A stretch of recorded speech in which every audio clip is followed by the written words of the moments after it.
ایک منٹ پرویز صاحب آپ لے لیجیے میرا فون. ادھر ملک صاحب ادھر خوشا صاحب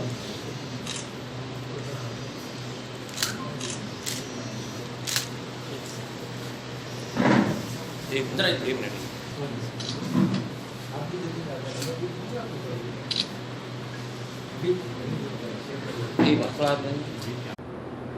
آج انتہائی اہم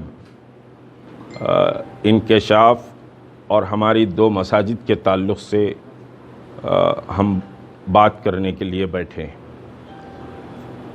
9 جولائی کے اخبارات میں خبر آئی تھی کہ سیکریٹریٹ کی 2 مساجد مسجد ہاشمی اور مسجد معتمدی انہدام عمل میں آ چکا ہے اور نئے سیکریٹریٹ کی تعمیر کے لیے سیکریٹریٹ کی عمارتوں کا انہدام شروع ہو گیا ہے. یہ خبر آئی تھی اور پھر سب جانتے ہیں کہ 2.5 کلومیٹر کے راستوں کی ناکہ بندی کی گئی. ناکہ بندی کر کے سیکریٹریٹ کا انہدام کیا جا رہا ہے اور سیکریٹریٹ کے انہدام کے دوران ہماری دونوں مساجد کو شہید کیا گیا. اس سلسلے میں ایک پٹیشن جو سیاسی جماعت سے وابستہ صاحب ہیں اور جو وقف بورڈ کے رکن بھی ہیں اور سابقہ میں سیاسی جماعت کے کینڈیڈیٹ کی حیثیت سے انہوں نے مقابلہ بھی کیا تھا، ہائی کورٹ میں پٹیشن ڈالا گیا.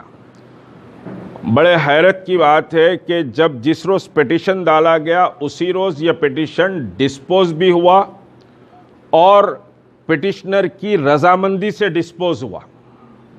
یعنی کوئی نوٹسز ایشو نہیں کی گئی، کوئی ڈسکشن نہیں ہوا، جبکہ نوٹسز جانا چاہیے تھا. ساری چیزیں ایک پروسیس ہوتا ہے، وہ سارا پروسیس آپ جانتے ہیں، اس پر میں وقت خراب نہیں کرنا چاہتا اس پروسیس کو بول کر.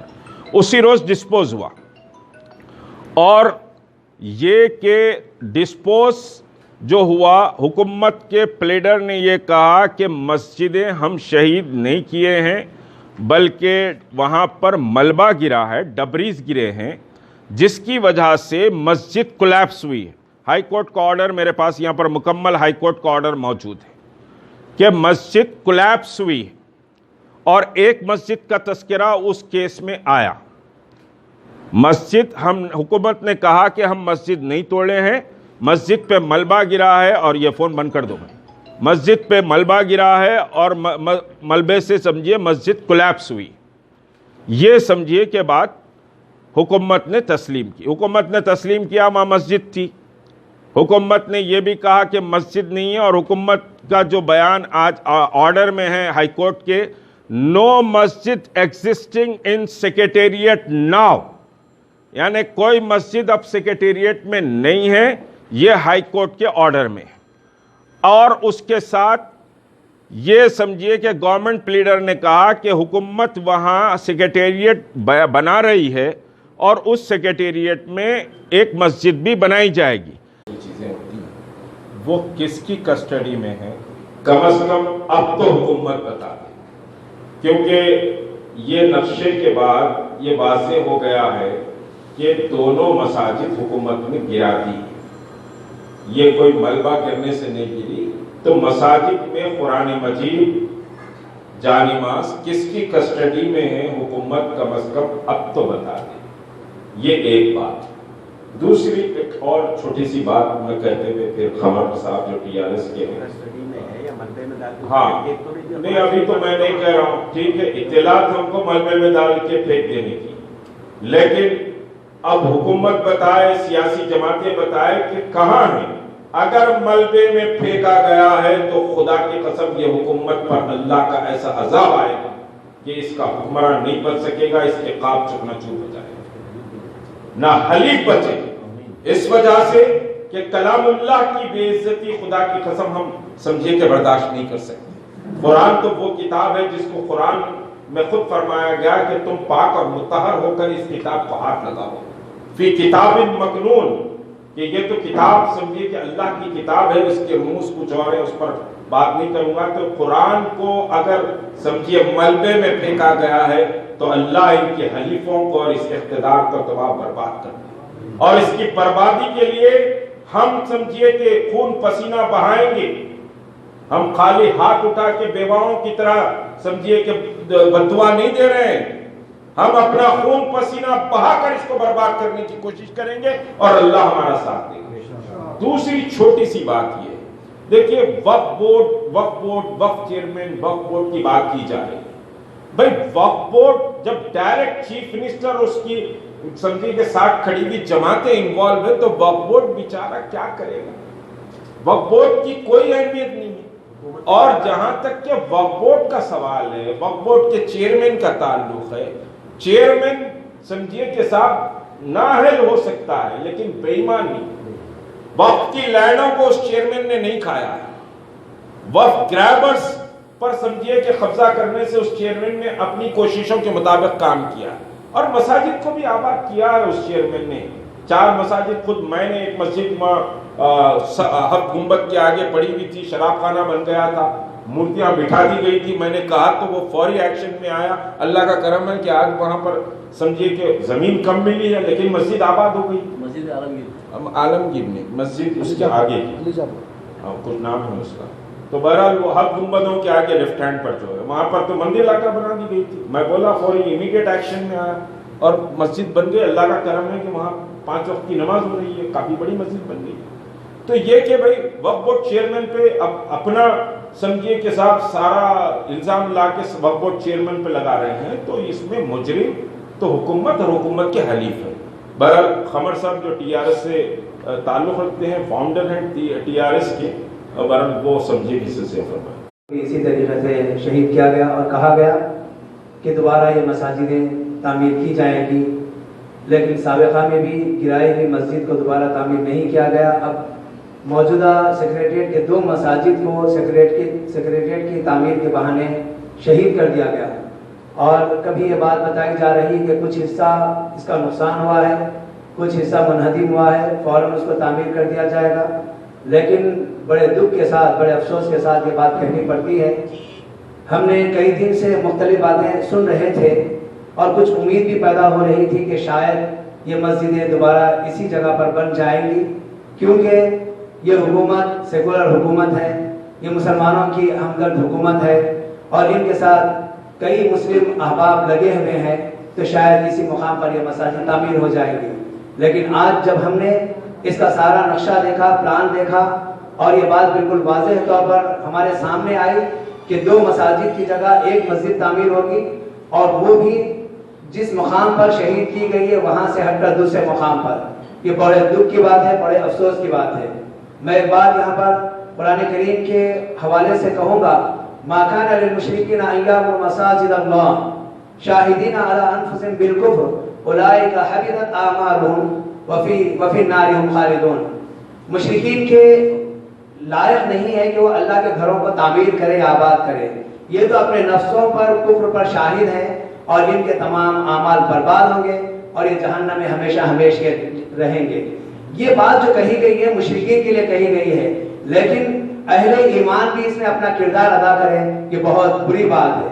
اور دیکھیے اللہ تبارک و تعالیٰ نے صاف طور پر فرمایا ہے، انما یعمر مساجد اللہ من آمن باللہ والیوم الآخر، کہ یقیناً اللہ کے گھروں کو وہی لوگ تعمیر کرتے ہیں، وہی لوگ آباد کرتے ہیں جو اللہ پر ایمان رکھتے ہیں اور آخرت کے دن پر ایمان رکھتے ہیں، اور وَأَقَامَ الصَّلَاةَ وَآتَى الزَّكَاةَ، نماز قائم کرتے ہیں، زکوٰۃ ادا کرتے ہیں، اور پھر وَلَمْ يَخْشَ إِلَّا اللَّهُ، وہ اللہ کے علاوہ کسی اور سے نہیں ڈرتے۔ اہل ایمان کو قرآن کریم نے تعلیم دی ہے، ہم تمام اہل ایمان کا وقت تقاضا ہے کہ ایک پلیٹ فارم پر جمع ہو جائیں اور سارے کے سارے متحدہ طور پر اللہ کے اس گھر کی تعمیر میں حصہ لیں۔ اگر ہم یہاں پر خاموشی اختیار کریں گے یا پھر مصلحت کے خاطر پیچھے ہٹ جائیں گے تو جان لیجئے کہ ہمارے اندر سے ایمان کا خاتمہ ہو رہا ہے۔ جب ہم ایمان کا دعویٰ کرتے ہیں، ایماندار ہونے کا دعوے اپنی زبان سے کرتے ہیں، تو عملی طور پر بھی ہم کو میدان میں آنا ہوگا اور اس بات کا عزم کرنا ہوگا۔ ہم پوری کوشش کریں گے جہاں تک ہو سکا، جہاں تک اللہ نے ہمارے اندر طاقت رکھی ہے، اس مقام تک جا کر ان مسجدوں کو انہی مقامات پر بنانے کی کوشش کریں گے، حکومت سے مطالبہ کریں گے۔ میں آخر میں حکومت تلنگانہ سے اور سارے سیاسی جماعتوں سے یا مسلم جماعتوں سے، مسلم رہنماؤں سے یہی اپیل کروں گا، یہی درخواست کروں گا کہ آپ لوگ اللہ کا خوف اپنے اندر پیدا کریں. اللہ کے گھر کو جس طریقے سے شہید کیا گیا ہے، اسی مقام پر، اس مکان کو، اللہ کے اس گھر کو تعمیر کرنے کی کوشش کریں، تبھی ہماری خیر ہوگی. ورنہ آج جو بیماری ہے، اس سے بڑا عذاب اللہ تبارک و تعالی ہمارے اوپر لا کر ہم کو ہلاک کر دے گا اگر ہم مسجد کے معاملے میں کسی بھی قسم کی پیچھے ہٹ جاتے ہیں یا اس سے کنارہ کشی اختیار کر لیتے ہیں. اللہ سے دعا ہے اللہ تعالی ہم تمام کے دلوں میں مسجدوں کی عظمت عطا فرما اور مسجدوں کو آباد کرنے کی توفیق عطا فرما. رضامندی ظاہر کی، یہ اس میں سمجھیے کہ صاحب آرڈر میں موجود ہے. رضامندی ظاہر کی اور اس سمجھیے کہ پٹیشنر کے پٹیشن کو ڈسپوز کر دیا گیا. اور اس کے دوسرے دن اخبارات میں ایک خبر شائع ہوئی. خبر یہ شائع ہوئی کہ حکومت نے دونوں مساجد کو اسی مقام پر تعمیر کرنے کا ہائی کورٹ میں وعدہ کیا ہے، ایفیڈیوٹ دینے کا وعدہ کیا ہے. اور یہ بڑی مبارکباد کی بات ہے. اس پر حیدرآباد کے ایم پی صاحب نے بڑا تعاون کیا. انہی کے حکم اور ہدایت پر یہ پٹیشن سمجھیے کہ ڈالا گیا تھا. اور سمجھیے مسلمانوں کو مبارک، یہ بہت بڑی کامیابی ہے. یہ پریس کانفرنس لی گئی، اخبارات میں بھی آئی، یوٹیوب پہ بھی یہ پریس کانفرنس موجود ہے. لیکن اس پریس کانفرنس سے بالکل برعکس یہ ہائی کورٹ کا آرڈر ہے. اس کے معنی یہ ہوئے کہ ایک سیاسی جماعت جو ریاست کی دوسری بڑی سیاسی جماعت ہے، میں بہت واضح کہہ رہا ہوں، جو ریاست کی دوسری بڑی سیاسی جماعت ہے، وہ سیاسی جماعت حکومت کے اس مجرمانہ ظالمانہ عمل کو جو مساجد کی شہادت پر ہے، اس کو سمجھیے کہ صاحب بچانا چاہ رہی ہے، اس کو بچانا چاہ رہی ہے.